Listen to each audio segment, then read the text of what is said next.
Morning, YouTube. It is 4:35 in Seattle, Washington. For whatever reason, I can't sleep, but there's a story that I have read yesterday, I think, and I'm actually reading it over today. This story broke my heart, and I think it broke my heart because of my own mother. But let me tell you a couple facts about me. I've said before, I'm from Detroit, Michigan.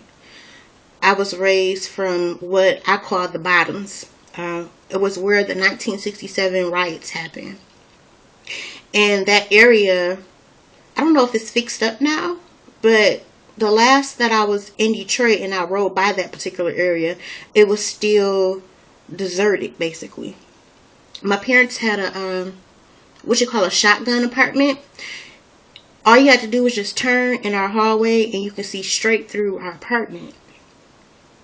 My mother, she decided to move us elsewhere.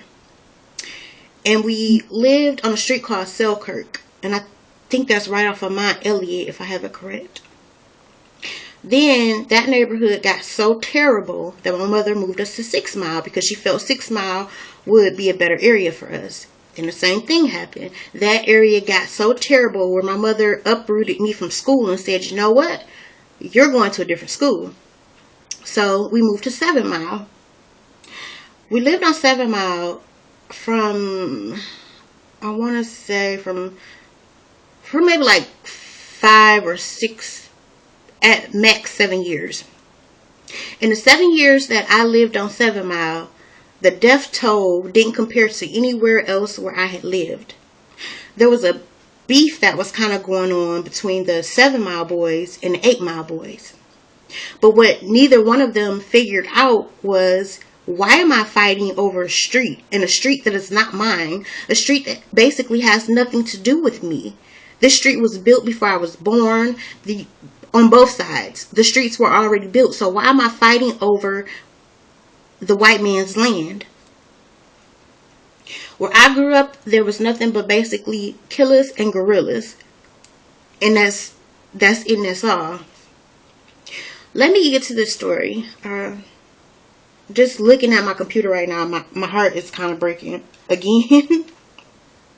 There was a lady in Chicago. Her name was Shirley Chambers. Shirley had 4 children.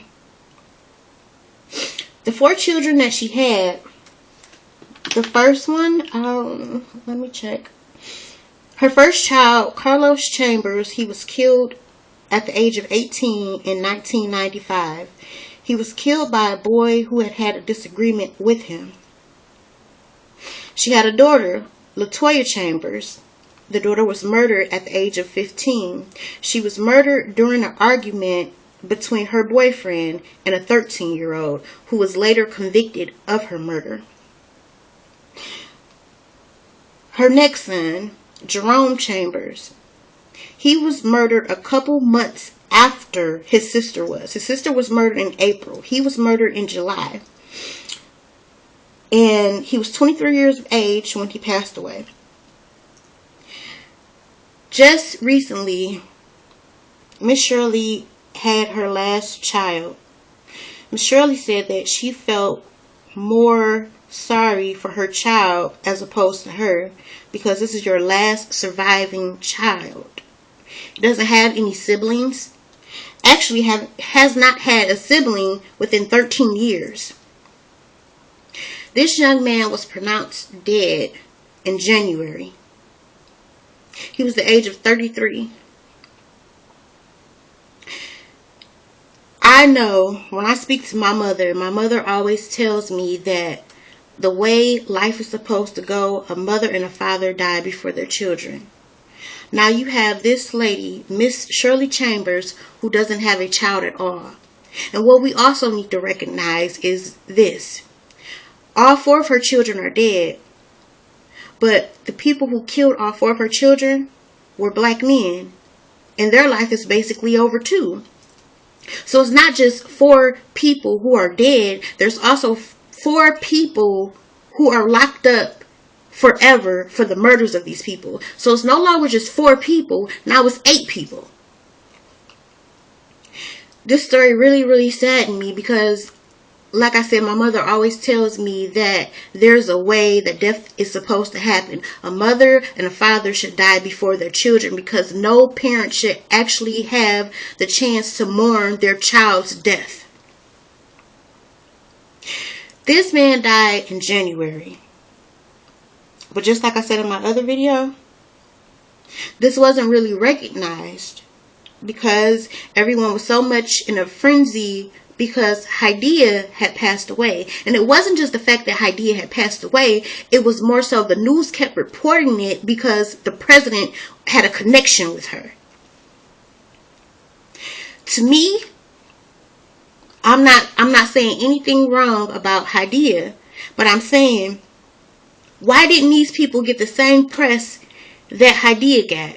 Why didn't these people get the same press that, I can't even think of the other young lady's name. Forgive me. But why didn't he receive that same news outlet that was giving to the 2 young girls?